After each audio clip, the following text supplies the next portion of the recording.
ففروا إلى الله إني لكم منه نذير مبين.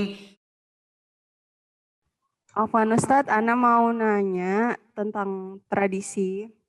Nah ini kan setiap akan masuk bulan Ramadan atau saat momen Idul Fitri dan Idul Adha, masyarakat khususnya di Sulawesi itu akan menyiapkan makanan untuk dibacakan doa keselamatan. Nah biasanya tuh mereka membagi atas beberapa nampan. Setiap nampan ditujukan untuk keluarganya yang telah meninggal. Misal nampan A untuk bapaknya, nampan B untuk kakeknya, dan nampan C untuk anaknya. Dan ada pula nampan yang disediakan khusus untuk pusat rumah atau bagian paling tengah dari rumah. Nah, kesemua nampan ini dibacakan padanya doa keselamatan untuk menolak bala. Dan yang dibaca oleh imam adalah bacaan Al-Quran, namun disertai dupa atau kemenyan yang dibakar. Ini tuh karena beredar keyakinan di masyarakat bahwa kadang arwah keluarga yang meninggal bisa menegur anak cucunya sehingga mereka sakit atau bisa dapat bahaya. Maka disediakanlah makanan-makanan tadi untuk dibacakan keselamatan agar mereka tidak mengganggu anak cucunya. Begitupun dengan rumah tinggal, disediakan satu nampan khusus agar tidak ada bahaya yang menimpa rumah tersebut.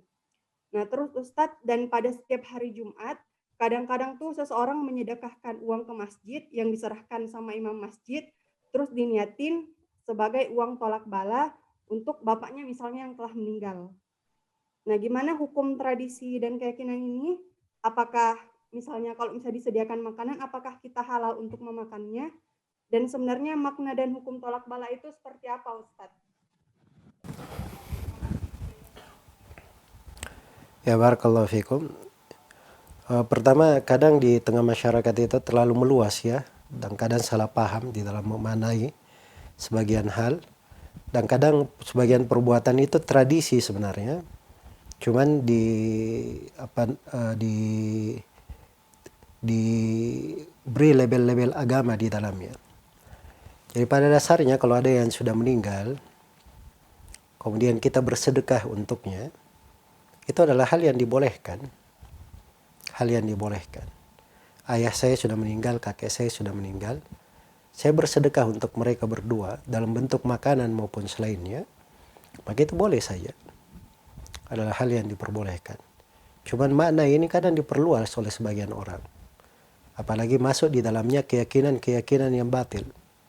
Seperti dalam kasus yang ditanyakan.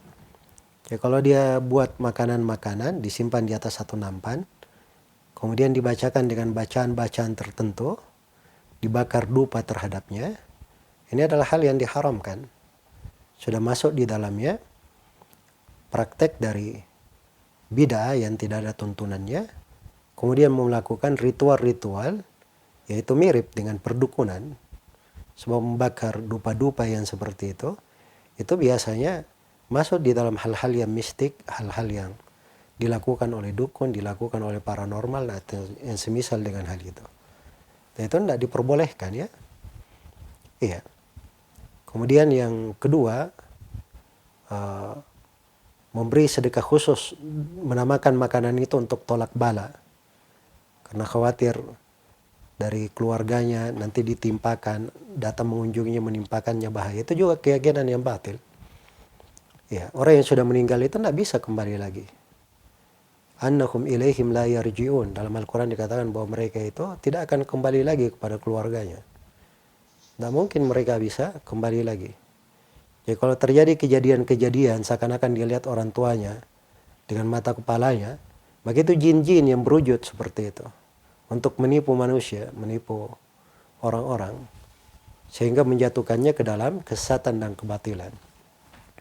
Karena itu yang paling sederhananya dalam hidup ini, seorang mencocoki apa yang datang dari Nabi Shallallahu Alaihi Wasallam. Jadi diambil dari kadar yang mencocoki. Untuk orang yang sudah meninggal, yang bisa kita lakukan untuk mereka, kita mendoakannya. Dan doa itu sampai dan bermanfaat untuk orang yang meninggal. Bisa dia bersedekah untuk mereka, berinfak untuk mereka. Dan bisa juga kalau misalnya belum haji atau belum umroh, dihajikan, diumrohkan. Itu bisa. terkait dengan mengirim bacaan Al-Quran itu silam pendapat di tengah para ulama. Imam Syafi'i memilih bahwa itu tidak sampai kepada si mayit. Iya, karena yang sampai itu dibatasi. Disebut dalam Al-Quran, وَلَيْسَ لِلْإِنسَانِ إِلَّا مَا سَعَى. Manusia tidak mendapatkan kecuali apa yang diupayakannya saja. Dan Rasulullah bersabda, إِذَا مَاتَ الْإِنسَانُ إِنْقَطَعَ مِنْ عَمَلِهِ إِلَّا مِنْ ثَلَاثٍ صَدَقَةٍ جَارِيَةٍ عِلْمٌ يُنْتَفَعُ بِهِ صَدَقَةٍ جَارِيَةٍ وَوَلَدٍ صَالِحٍ يَدْعُو لَهُ. Apabila manusia meninggal, terputus seluruh amalannya kecuali 3. Ilmu yang bermanfaat, sedekah jariah, dan anak soleh yang mendoakan untuknya. Semoga Allah memberi taufik kepada semuanya.